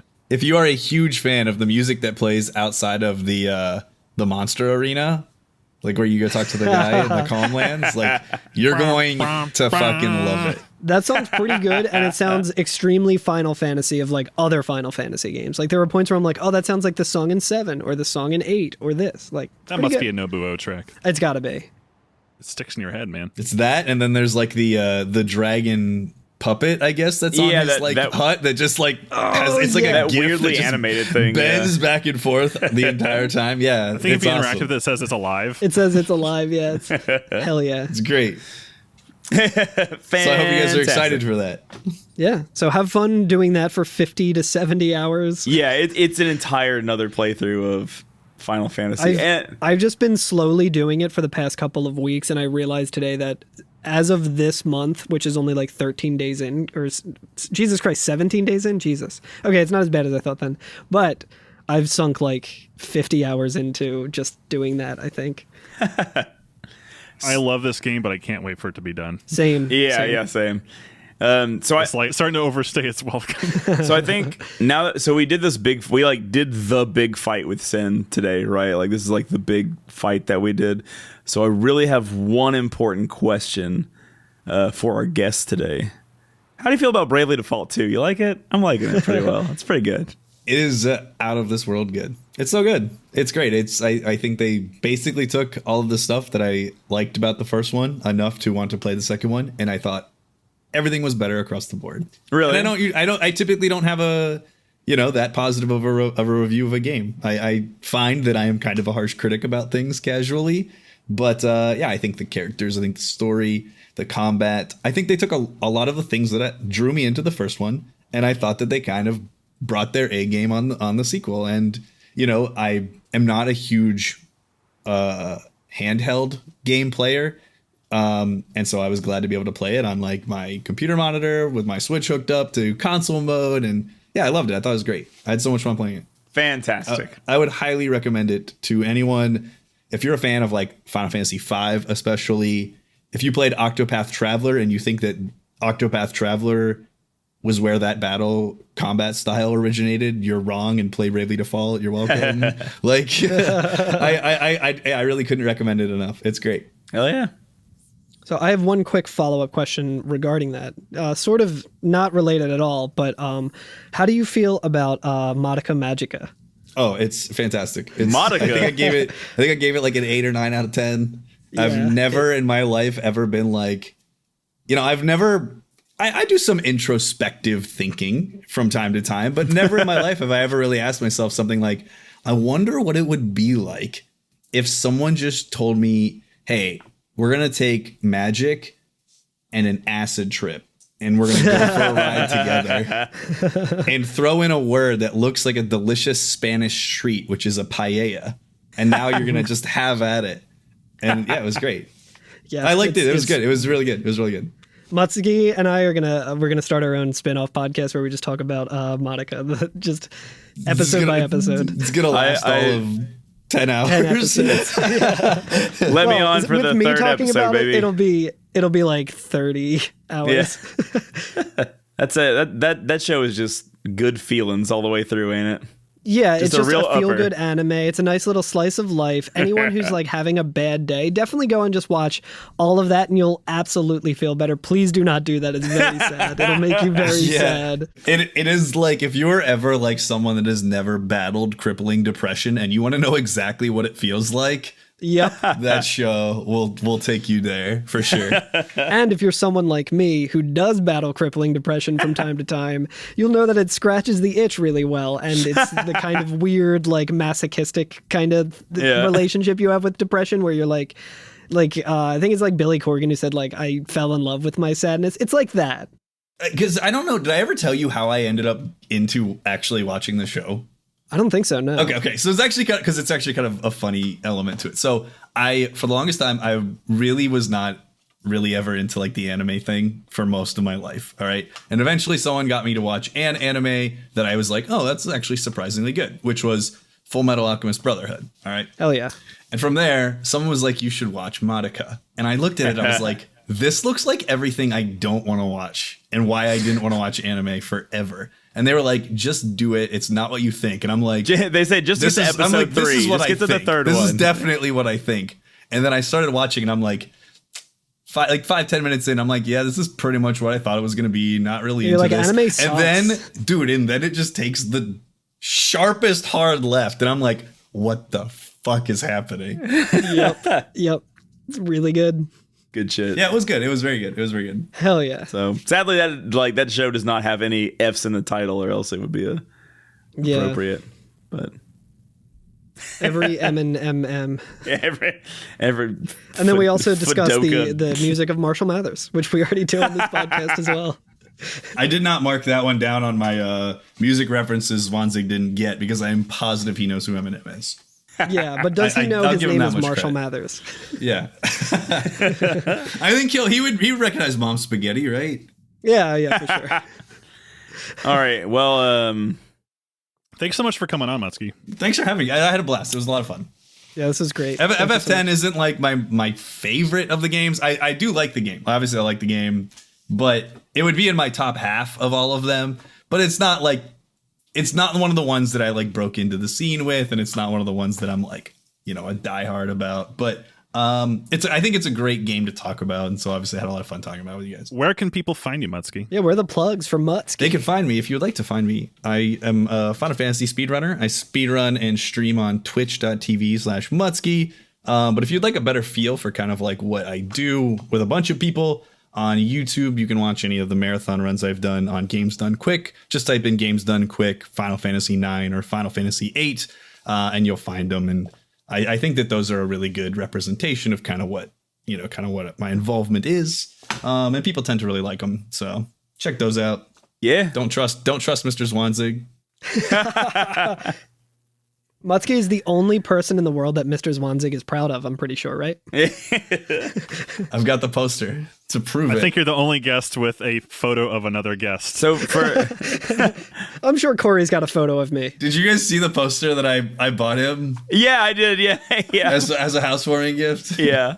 It's not very big, but he's got it up there. It makes me happy. Do we get So good. for bringing you on the podcast? Do we get a free Swanzig head pat out of that? Is that worth that? Yeah, you want?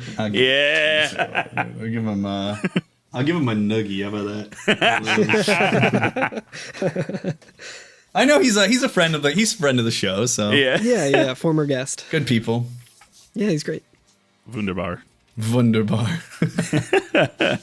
It's hilarious because he's not German,